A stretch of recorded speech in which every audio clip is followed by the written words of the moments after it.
CA final DT के practice manual का discussion.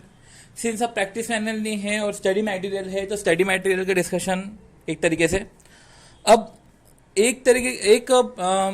आपने ये देखा है, आपने नोटिस करा है कि स्टडी मटेरियल का एक कॉम्प्रेस्ड वर्जन आया है, और वी कैन से कि कॉम्प्रेस्ड वर्जन जिसमें सारे क्वेश्चन एक साथ क्यूमुलेटिवली दिए हुए हैं। मेरे पास एक मटेरियल आया था जो मुझे मेरे एक पुराने स्टूडेंट ने मुझे एक दिया था कि वो अभी सीए फाइनल की प्रिपरेशन कर रहा है, एंड उसने मुझे बताया है कि इस तरीके की स्टडी मटेरियल भी अवेलेबल है। तो वो वाले स्टडी मटेरियल को देखकर उसी के ही सीक्वेंस में क्वेश्चंस का अपन सॉल्व करेंगे, एंड क्वेश्चंस के बारे में जो इम्पोर्टेंट क्रक्स है उसकी अंडरस्टैंडिंग करेंगे। तो काइंडली अगर आपके पास वो नहीं है तो वो ले लीजिएगा। उसमें उस स्टडी मटेरियल में जो कॉम्प्रेस स्टडी मटेरियल है उसमें इंडेक्स नहीं देके रखा है। एक्चुअली ये सिंस फोटोकॉपी कराई गई है तो ये फोटोकॉपी में इंडेक्स नहीं देके रखा है, डायरेक्ट ही क्वेश्चन से स्टार्ट हुआ है। तो मैं आपका इंडेक्स आपको नोट डाउन करा देता हूँ। जैसे कि बेसिक कॉन्सेप्ट का इंडेक्स है 1.1 से 1.8, रेसिडेंस का है chapter 2, and exempt income chapter 3, वैसे भी वो चैप्टर 3 ही होता है, coincidence. Salary chapter 4, house property chapter 5, profit and gains from business and profession chapter 6, income from capital gain chapter 7, income from other sources chapter 8, clubbing of income chapter 9, aggregation, set of and set on chapter 10, deductions chapter 11, assessment of various entities chapter 12, assessment of trust chapter 13, गार chapter 14, TDS chapter 15, income tax authority chapter 16, assessment procedure chapter 17, appeal 18, sitcom 19, penalty 20। Note कीजिएगा, ये regular lecture से हटकर ये lectures है, और we can से कि इसमें जो लेक्चर्स अपलोड होंगे ये पीएम के बेस पे जो लेक्चर अपलोड होंगे वो ऐसे होंगे कि पीएम की सीक्वेंसिंग की प्लेलिस्ट अलग होगी, एंड जो प्रोविजंस की अंडरस्टैंडिंग है एंड जो हाउस प्रॉपर्टी तक जो अभी रुका हुआ है उसके अंडरस्टैंडिंग, जो प्रोविजंस की अंडरस्टैंडिंग है वो वाले लेक्चर की सीक्वेंसिंग वैसी ही चलेगी। तो ये एक नई सीक्वेंसिंग रहेगी, तो इसकी प्लेलिस्ट अलग रहेगी। तो काइंडली आप वो देखते हुए चलिएगा, और या तो मैं यूट्यूब पे ही एक प्लेलिस्ट बना लूंगा प्रैक्टिस मैनुअल की। तो अब हम पढ़ते हैं चैप्टर 1 के बारे में। चैप्टर 1 में बेसिक कॉन्सेप्ट है। जनरली अब क्या होगा कि कोई भी अगर स्टडी मटेरियल कर रहा होगा चैप्टर 1 छोड़ देगा, ये बोलते हुए क्या बेसिक कॉन्सेप्ट से क्वेश्चंस नहीं आते तो छोड़ो। पर पॉइंट ये है कि बेसिक कॉन्सेप्ट में कुछ इंपॉर्टेंट चीजें हैं जो कहीं ना कहीं इम्पैक्ट डाल देता है टैक्स की कैलकुलेशंस में, जो कहीं ना कहीं हम मिस आउट कर जाते हैं। जैसे कि अब जो डिस्कशन करेंगे तो ही समझ में आएगा उसको। जैसे कि इलस्ट्रेशन 1 में नॉर्मल क्वेश्चन देके रखा है।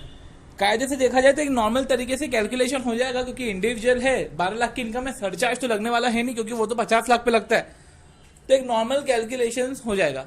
पर बात यह है कि इधर आपको ये समझना होगा कि इसमें नंबर कैसे कट सकते हैं। नंबर्स में ऐसे कट सकते हैं जैसे कि आपने मिस्टर एक्स देके रखा है। अब उसमें देखो ये तो पता चल गया है कि इंडिविजुअल है, अब इंडिविजुअल की एज नहीं देके रखी है, तो इधर आपको एक नोट डालना पड़ जाएगा कि इंडिविजुअल की एज हमने अज्यूम करी है 60 साल से नीचे, तो ये एक नोट डालना इधर मैंडेटरी हो जाएगा। तो इलस्ट्रेशन 1 में यही इंपॉर्टेंट है, बाकी टैक्स का कैलकुलेशन तो आप कर ही सकते हैं।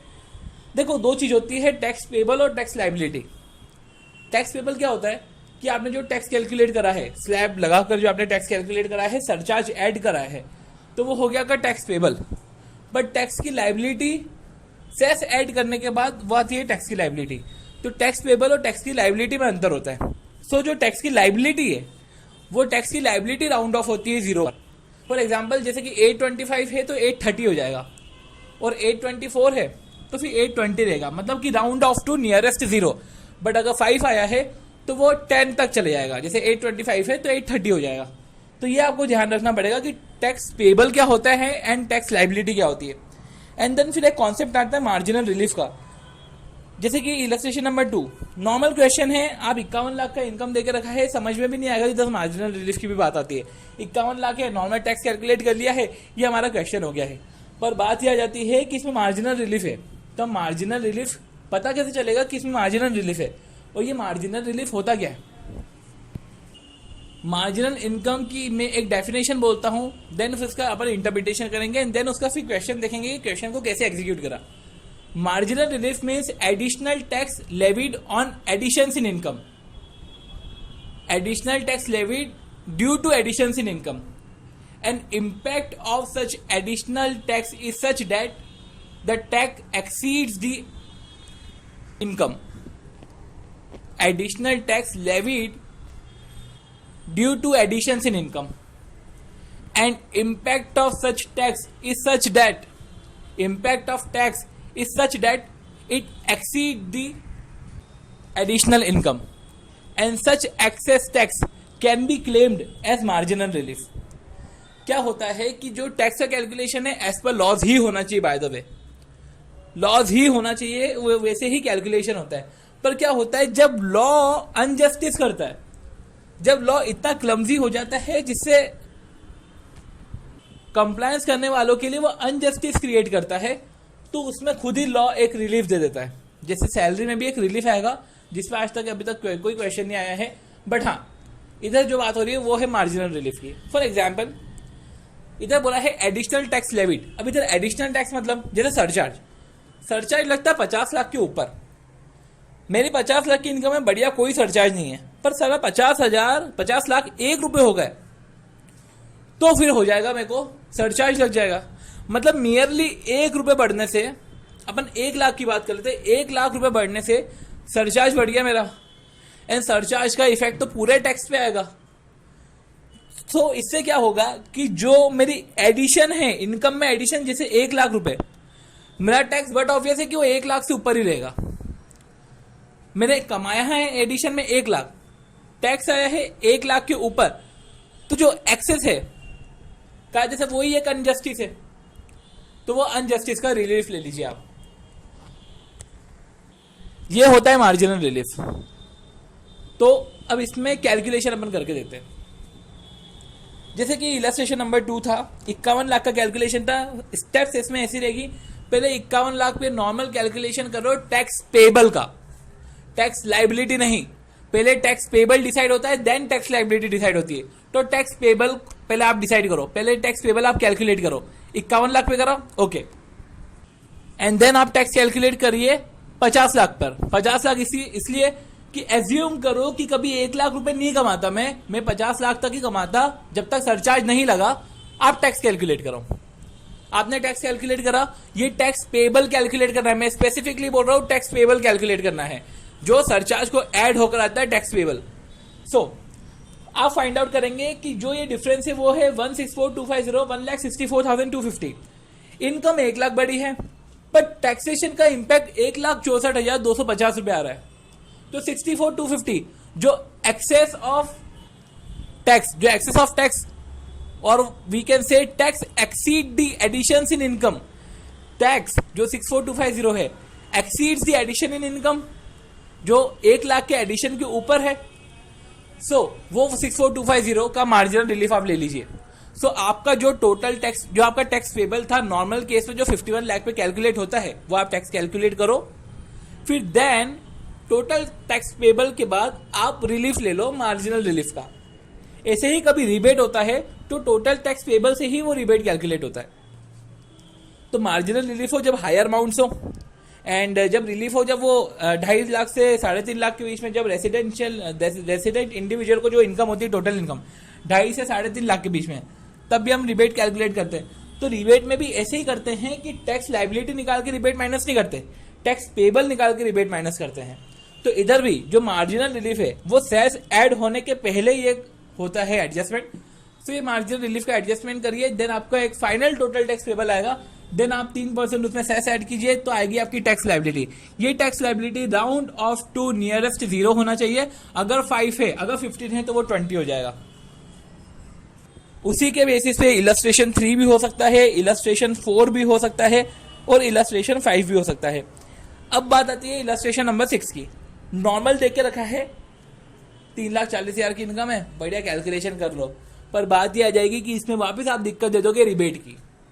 तो रिबेट का ध्यान रखना, जैसा मार्जिनल रिलीफ का एडजस्टमेंट हुआ है जिस जगह सेस के ऊपर एंड टैक्स कैलकुलेट, जो स्लैब से हम टैक्स कैलकुलेट करते हैं उसके नीचे, तो उधर आप रिबेट का एडजस्टमेंट कर दीजिएगा। सो इसमें ये इंपॉर्टेंट था। अब एक्सरसाइज से कुछ क्वेश्चन आते हैं। एक्सरसाइज में जैसे क्वेश्चन 1 है, अब इधर बेसिकली इस एक्सरसाइज में जो क्वेश्चन है वो application of income and diversion of income की बात कर रहे हैं। तो जो हम पढ़ चुके थे, फिर भी एक क्वेश्चन के थ्रू मैं आपको गो थ्रू करवा देता हूं ताकि आपको समझ में आए कि क्वेश्चन भी हो चुके हैं। जैसे कि क्वेश्चन नंबर 1 में ऐसा हुआ था कि एडवोकेट ने बोला था कि यार अब मुझे प्रैक्टिस नहीं करनी है, मैं ब्रीफ में ही खुश हूं। तो कुछ एक क्लाइंट के उन्होंने केस लड़ा और उस पर उनको ब्रीफ्स मिले। अब ये जो ब्रीफ मिले उन्हें, वो एडवोकेट ने ये कंडीशन रखी थी कि जो मेरे को मिलेगा ना, ऐसा करो मैं तो ट्रस्ट में देता हूं, तुम ही ट्रस्ट में दे दो। तो ये कंडीशन एडवोकेट ने रिपोस्ट करी है, क्लाइंट ने रिपोज नहीं करी है। तो सिंस एडवोकेट ने ये कंडीशन रिपोज करी है, तो condition attach from the very source नहीं है। वेरी सोर्स मतलब at the beginning, at the starting, client की तरफ से कोई कंडीशन नहीं है, ये कंडीशन एडवोकेट की तरफ से है। तो ये एप्लीकेशन ऑफ इनकम है। एंड सिंस ये एप्लीकेशन ऑफ इनकम है, तो सबसे पहले इनकम है, ये income chargeable under the head business and profession. अब जैसे कि क्वेश्चन नंबर 2 है, क्वेश्चन नंबर 2 में बात करी थी कि XYZ लिमिटेड ने एक प्रोप्राइटरशिप फर्म को खरीदा, और खरीदा तो एक सेल डीड होती है, और सेल डीड में ये स्टिपुलेशन आ गया था कि जब भी आप खरीदोगे, आप पेमेंट करोगे, तो उसमें 15,000 पर एनम वाइफ को भी पेमेंट होगा। और ये 15,000 पर एनम वो सोल प्रोप्राइटर की वाइफ को जो पे होगा, ये चार्ज और नेट प्रॉफिट होगा। तो ये condition attach from the very source है। And since condition attach from the very source है, तो ये डाइवर्जन ऑफ इनकम है। तो अगर किसी एग्रीमेंट का इंटीग्रल पार्ट है, तो आप समझ जाओ कि condition attach from the very source है, क्योंकि उस पर एक्सेप्टेंस दोनों का है। चलो क्वेश्चन नंबर 3। क्वेश्चन नंबर 3 में ऐसा हुआ था कि एक पार्टनरशिप फर्म थी जिसमें पापा थे और उसके 3 बच्चे थे,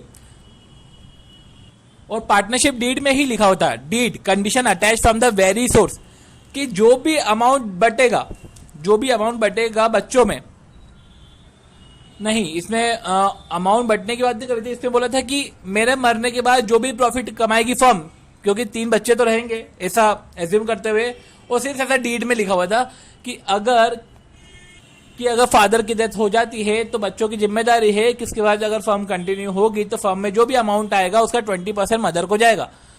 तो ये condition attach from the very source है। और वी कैन से कि